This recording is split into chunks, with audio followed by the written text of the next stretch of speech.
Welcome to the Deep Dive. We're your shortcut to getting genuinely well-informed, especially when, you're drowning in information.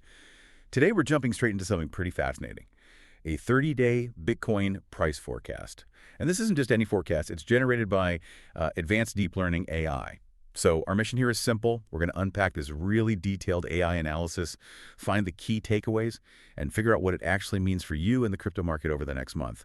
The source we're using is BTC Analysis Thursday D286 2025.pdf. It's quite the report, ready to dig in. All right, let's get right to the headline numbers. What's the big picture for this forecast period? We're talking June 28th, 2025 to July 28th, 2025. So the report projects a high, somewhere near $109,500. Around early July. That's right, yeah. $109,470.20 is the specific number penciled in for early July. And the low point? That's projected down to $106,421.67, expected around mid-July. Okay, where are we starting from? The starting projected price is $107,011.44. So you can see the shape emerging. Right, it highlights what? An initial bump, like 2.3% up. Exactly. A slight increase first, but then it's followed by a gradual decline of around 3% towards the end of the period. So what do these numbers really tell us? Is it panic stations or? No, not at all. I mean, what's insightful here is it suggests moderate volatility, not wild swings. It's more like measured movement. The AI seems to think Bitcoin will push up a bit first, then sort of settle back. It's not predicting a moonshot, more like careful navigation. Careful navigation. I like that. Yeah, and the report really stresses monitoring those inflection points, the moments where the trend might actually turn. That makes sense. So let's talk about that market direction. What's the main trend we should expect? Well, the primary trend is that initial slight upward move, which then transitions into a decline. The AI's confidence in this pattern. Moderate. Moderate confidence, Yeah. okay. And the strength. Does it stay consistent? No, the strength indicator is moderate overall, but it changes. It actually increases in that first week, as the price goes from around $107,000 up towards that $109,500 high. But then as the price starts to drift down towards the $106,400 low, that strength indicator weakens noticeably. Okay, and you mentioned key inflection points earlier. Can you break those down for us? What are the specific moments we should watch? Right, so think of them as the crucial turning points. The report flags three main ones. First, you've got that price peak early on, week one, basically, hitting nearly $109,500. That's the top of the initial climb. Okay, week one peak. Second, there's a sharper decline mid-period. That's around week three, when it hits that projected low of just over $106,400. Week three low. Got it. And finally, a slight recovery late in the period, maybe around week four. The price is projected to get back up to about $107,900 then. So if we pull all that together, it's like climb, dip, then a little bounce. That's a pretty good summary of the shape, yeah. Yeah. An initial climb, a more significant dip, and then a sort of partial recovery. Okay, given that shape, this is probably where it gets really interesting for people listening. Where are the key entry and exit points? What about support and resistance? Exactly. This is where the technical analysis in the report becomes really practical. So resistance levels, think of these as price ceilings. The main one is that projected high, nearly $109,500. But there's also another slightly lower resistance mentioned in the first week, around $109,200. So potential selling pressure around those points. Precisely. And on the other side, you have support levels, the price floors. The key support is that projected low, just over $106,400. And there's another support noted near the end of the period, around $107,000. Places where buyers might step in. That's the idea. The overall price pattern described is, well, that initial rise, then the decline, forming a sort of slight downward channel in the middle. And momentum, upward at the start, definitely. But then it gradually declines as the price drops, showing that loss of steam, Okay, so we have the direction, the key levels. What about the ride itself? How bumpy is it going to be? How volatile? Good question. The volatility outlook is generally stable, actually, but with a slight increase early on. Stable overall, but some rough patches. Yeah, exactly. The report highlights specific high volatility periods. Week one is one, tied to that initial price push towards $109,500. And week three is the other, coinciding with that sharp drop to just over $106,400. Okay, week one and week three. Good to know. Think of it like, more bumps during the acceleration and the sharp return downwards. Those are the times the AI flags as needing more caution, maybe. And the risk versus reward, how does that stack up? The report calculates the risk-reward ratio at approximately 1 to 1.5. 1 to 1.5. What does that really mean in practice? It suggests, well, slightly higher potential profit opportunities, especially early on, compared to the potential downside risk later. Right. But it's not a huge margin, right? It emphasizes that downside risk is definitely present, particularly mid-period. So not a signal to just jump in blindly? Definitely not. It leans towards being strategic.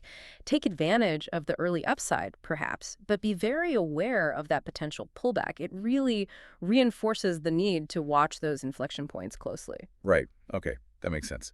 This brings up the human factor, though. We have the numbers, but what about market psychology? What's the sentiment analysis telling us? Ah, yes, the human element. Always fascinating. The report suggests market sentiment starts positive. Price going up, people feel good. Financially. But then, as the price starts to decline mid-period, sentiment shifts towards caution, maybe even a bit of nervousness. And does it differentiate between different types of investors, like institutions versus retail? It does, yes. For institutional behavior, the AI analysis suggests big players might actually see that dip to the support level, around $106,400 as an opportunity. They might accumulate quietly there, looking longer term, perhaps trusting the overall stability indicated by the forecast data. Okay, so the big money might be buying the dip. What about smaller investors? Well, the projection for retail investor sentiment is a bit different. It suggests retail might be more inclined to sell near that resistance level, the $109,500 peak. It could be profit-taking, or maybe fear that the price won't go higher.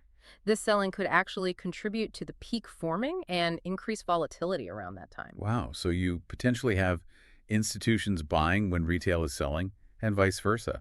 Classic market dynamics playing out. It often works that way, doesn't it? Different perspectives, different time horizons. Okay, let's go deeper now. Let's look under the hood at the on-chain metrics. What's the actual network data telling the AI? What's driving these predictions? Right. This connects the price forecast to the blockchain's fundamentals. This is the verifiable data, the network's health check, essentially. So, for instance, that projected high near $109,500. It correlates in the data with high 24-hour trading volume, strong demand, basically. Volume confirms the move. And the low point, around $106,400 mid-period, that might be influenced, subtly perhaps, by the mempool size. It's project around 15,600 transactions waiting. The mempool. Yeah. That's the transaction waiting room, right? Is 15,600 big? It's not huge, no. But if it stays elevated, it can mean transaction delays, which can sometimes dampen sentiment a little. It's something the AI noticed. But countering that, you have a really strong hash rate, over 900 exashash per second. That's massive computing power securing the network. It signals a very healthy, secure blockchain. That's a fundamental positive. So the network itself is robust. Very much so. And Bitcoin dominance, sitting near 65%. That's interesting, too. It suggests if Bitcoin's price does dip, some capital might flow into altcoins. That could present diversification opportunities for you. Okay. What else? Average transaction fees are low, around $5.42 in the forecast. Low fees tend to encourage trading, which could help support prices, especially early on.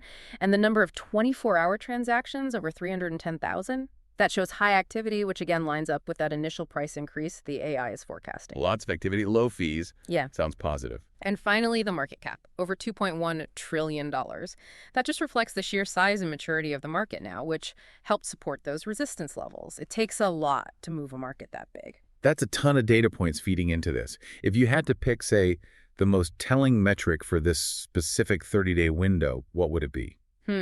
That's a tough one. But for this forecast, I'd probably say the combination of the 24-hour trading volume and the hash rate. Why those two? Well, the high volume confirms the demand behind that initial predicted peak. It shows real buying interest.